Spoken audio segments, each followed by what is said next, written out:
Hi, everyone. I don't even know what to say. I feel like I have abandoned you, but my little one is sick, and I'm sorry that I have to stay home today. So what I've done is I'm flip-flopping the lesson that I was going to teach today. So yesterday you probably did some videos on graphing. I'm going to push that to next week, and we're going to solve some equations, which is pretty straightforward. And after watching this video, you should be good to go. I also want to let you know that on Monday, I will probably pass back the daily assessments I had you take yesterday, so that if you have any questions or clarifying that you would like to do, we can do that on Monday. You'll have the opportunity to clarify questions from this lesson. So I am not teaching anything new on Monday. It will be a total catch-up day. And if there's any consolation in all of this, I should be able to get my paper grading up to speed while I'm watching little guy. Sorry if you hear Jaws in the background. That's what he's watching so that I can record this video. Okay, today's essential question: how do I apply strategies to solve a radical equation given radical or rational exponent representations? So just as a reminder, we are in a radical units. Let me make that little. And an equation that is radical can certainly have a radical symbol in it. Okay, it can look like this, or it can have a rational exponent in it, like this example. So this is the representation that is new for you, and that we just need to make sure that as you proceed in your mathematical career, that when you see a rational exponent in an equation, that you will handle it using some of the strategies in this lesson. Okay, to solve radical equations. So for those of you that kind of like some recipe steps, the first thing you have to do is to isolate the radical on one side of the equation if necessary. That means if you've got a square root or a cube root, it must be by itself. Nothing being added, nothing being subtracted, no number in front of it being multiplied or divided. In addition, that means the parentheses raised to the rational exponent must also be by itself. Nothing being added or subtracted on the right, nothing in front of it being multiplied. After you're done with that, you raise each side of the equation to the same power to eliminate the radical, and then you solve whatever's left. So it'll be some type of linear, quadratic, or other polynomial. What you must do is check your answer every single freaking time. I always caution students that your functions that begin with the letter R, so rational and radical, often have extraneous solutions, because in rationals, sometimes those numbers that are not in the domain pop out with the math. Here, you have the exact same thing that can happen. When you square negatives to get an answer, that's your indication that, oh, there might be something not working, because you could be squaring a number that was not originally in the domain of that radical equation. Let's start with example 1. And please use the power of stop and rewind and to go back. I'm not going to give a lot of wait time. I'm just going to kind of go through this so that the video isn't any longer than it needs to be. All right, when we solve the square root of x plus 6, the first thing we want to notice is that the radical is isolated on the left side. You will hear me in every problem state the following, and I will go into more depth later, that whatever you do to one side, this is an equation, whatever you do to one side, you do to the other. So I'm going to bring both sides to the power of 2, because the power of 2 is going to undo this radical symbol, yielding me with x plus 6 equals 9. Subtract 6 from both sides, so I get x equals 3. And even if you think this is babyish or you can do it mentally, you need to check your answer. So when I put 3 in, that's going to be the square root of 9, and that equals 3, and sure enough it does. That is my answer. Often with radical equations, this is what kids kind of get mixed this up with. Like, well, but can't root 9 also be negative 3? Well, this is a radical equation. The radical was present in this to begin with. So in this problem, they wanted only the positive principal root of that square sign. If they had wanted the negative, there would have been a negative on the outside. So hopefully that makes sense. When we solved quadratics, so when x squared is equal to 9, this was a quadratic to begin with, and you utilized the strategy of a square root. You drew that in to solve. This is when we have to account for all possible solutions, and this is when you get plus or minus negative, or plus or minus 3. In this problem, the radical is present to begin with. You take the sign of whatever is present originally in the problem, which, to be perfectly honest with you, for most of our purposes, is generally going to be the positive principal root. Example 2, if we were in class, I would have had you do this on your own or with a partner.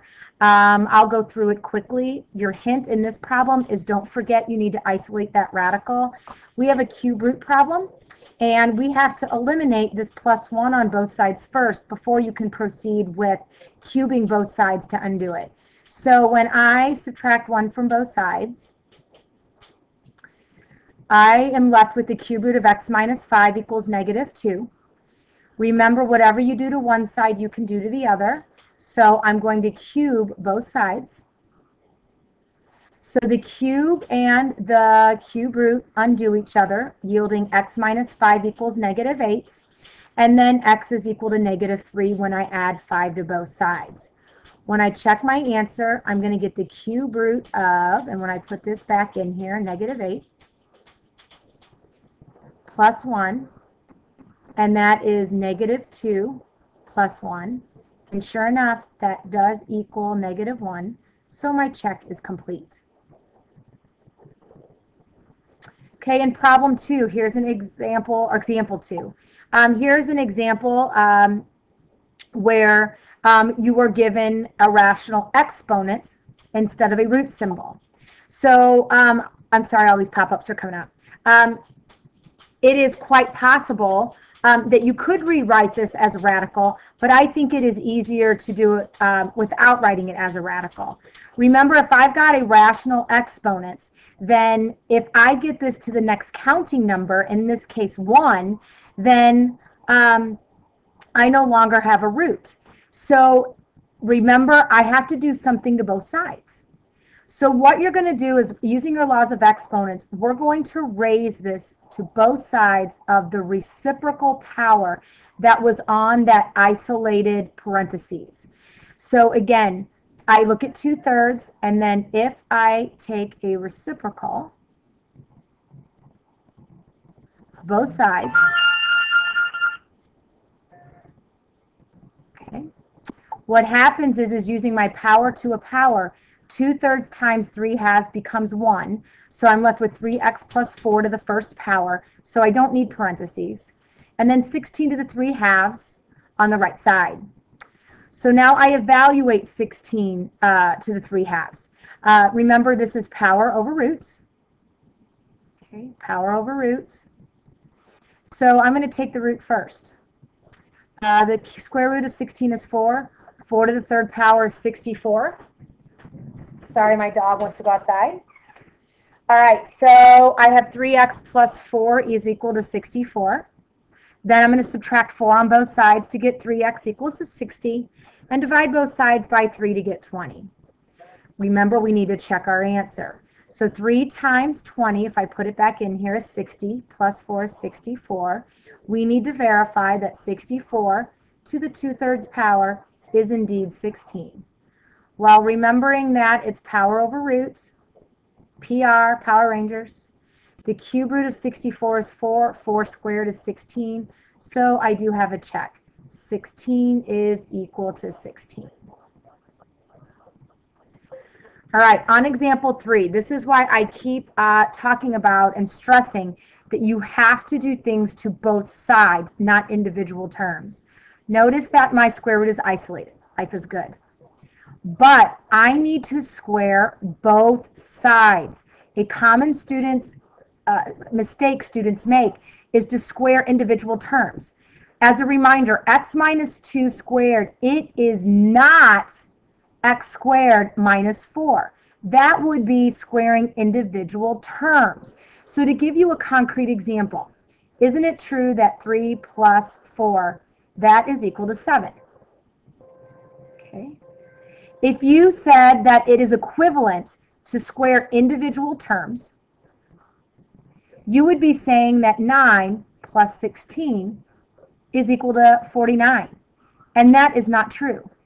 So it is not equivalent for you to square individual terms. But if I look at it in terms of an equation and what you do to one side I can do to another, 3 plus 4 does equal 7. And if I square the entire side of 3 plus 4, in other words, doing the sum first, and then 7 squared, then it is equivalent. So that's why on the left, I want to do x minus 2, which remember, this means, and let me type this step in here, this means x minus 2 times x minus 2. Okay, that's what that left side means. Okay, so it's x minus 2 squared, and then the square on the square root, those undo each other, leaving me with x plus 10. So after you FOIL it out, so remember that's what this means for those of you that need it, you get x squared minus 4x plus 4 equals x plus 10. Next step, I went ahead and I moved the x to the other side and the 10 to the other side, yielding x squared minus 5x minus 6.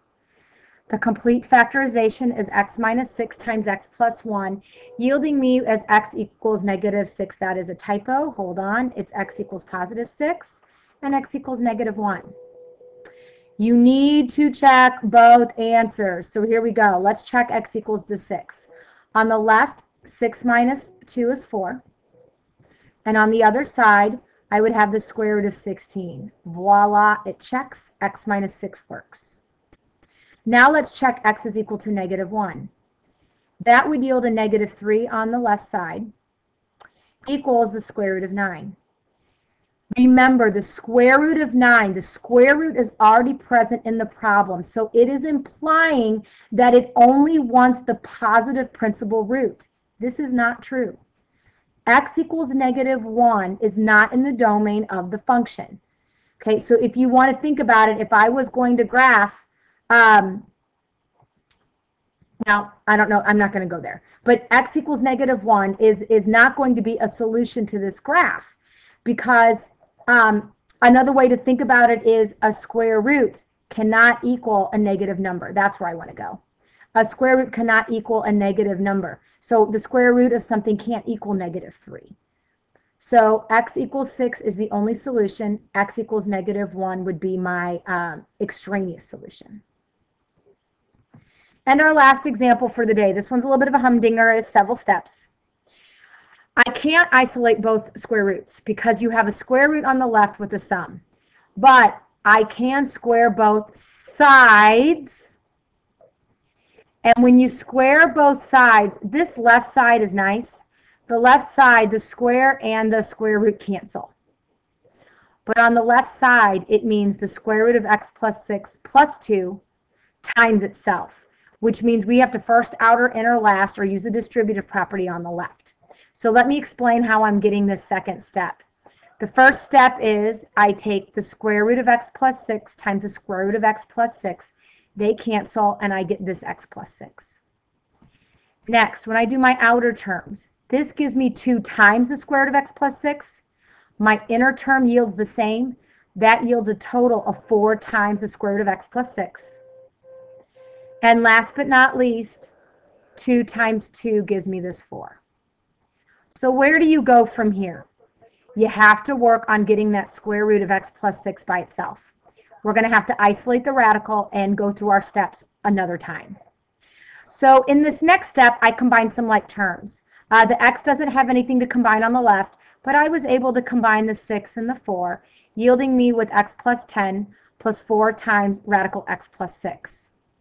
Again, if my goal is to get the square root of x plus 6 by itself, I went ahead and I moved the x to the other side and the 10 to the other side. The 10s ends up canceling. And so I'm left with 4 times the square root of x plus 6 equals negative 4x. Next step, I'm going to divide both sides by 4 in order to get the 4 away and isolate that square root of x plus 6. So I have the square of x plus 6 equals negative x. Now, since that radical is isolated, I can square both sides. And notice how I'm squaring a negative. That might be an indicator that I'm going to have to, might have some extraneous solutions. So I'm left with x plus 6 equals x squared. I've got a quadratic I need to solve. So I'm going to move the x and the negative 6 to the other side. Okay.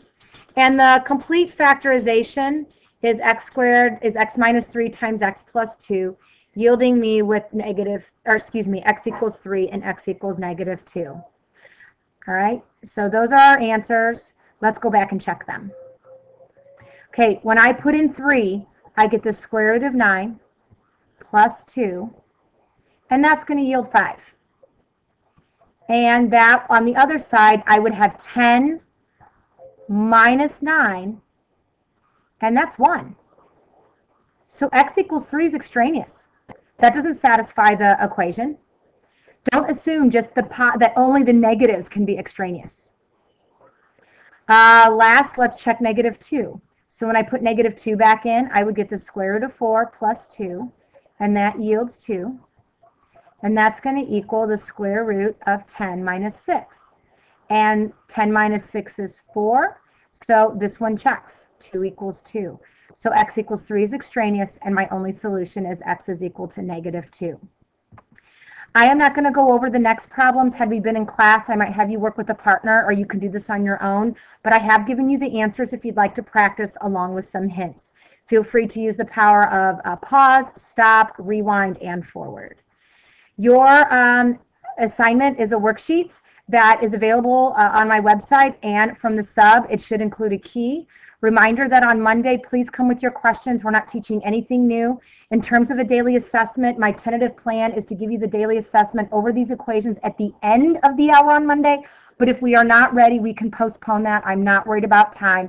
What I'm worried about is that you have the lesson that we did using all the puzzles and this lesson that I've done via the video, that you've got that down pat. Have a good one. I'll see you on Monday.